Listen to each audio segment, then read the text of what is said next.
बिस्मिल्लाहिर्रहमानिर्रहीम। अस्सलाम वालेकुम। अपने नफ्स पर कुदरत होना ज़रूरी है। अगर हुकूमत करना मकसूद हो, जिसको अपने सूदो ज़िया की खबर नहीं, वो हुकूमत खाक करेगा। जिनको अपना ख्याल नहीं, वो रायत का क्या ख्याल करेंगे। जिनको ऐशो इशरत से ताल्लुको निस्बत हो, वो आखिर बुजुर्गों का नाम डुबो बैठते हैं। मौसन कशी बहुत बुरी है, इससे बढ़कर कोई ऐब नहीं।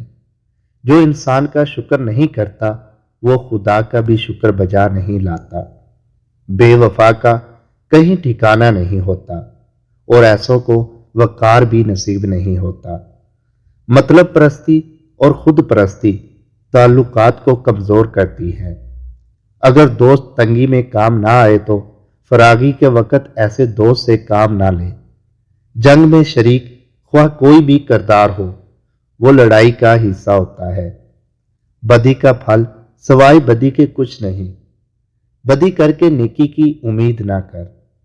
किसी के लिए बुरा सोचकर उससे अच्छाई की उम्मीद ना रख। अमल वही अच्छा है जो दायमी किया जाए, ख्वाह थोड़ा ही क्यों ना हो। इबादत की कसरत की बजाय बेहतर यह है कि इस्तकामत हो, ख्वाह कम ही क्यों ना हो।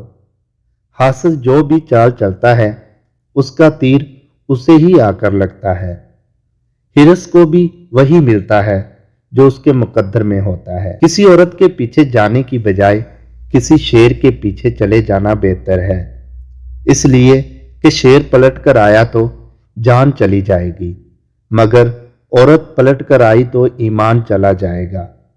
अगर किसी से हंसी मजाक करें जो उसको लगे अगर वो इसका जवाब सख्त दे, तो तुम्हें चाहिए कि उसको टाल दो और बुरा ना मानो। दोस्तों के साथ हमेशा भलाई करें और दोस्तों के साथ धोखा ना करें, वरना जैसा करेंगे वैसा ही आपके साथ किया जाएगा।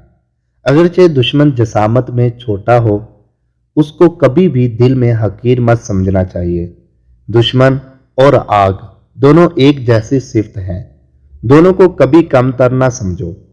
लड़ाई में जो आगे होते हैं वही बदनाम होते हैं। समी वॉइस को सब्सक्राइब करना मत भूलें, लाइक करें, शेयर करें और कमेंट सेक्शन में अपनी राय का इजहार जरूर करें।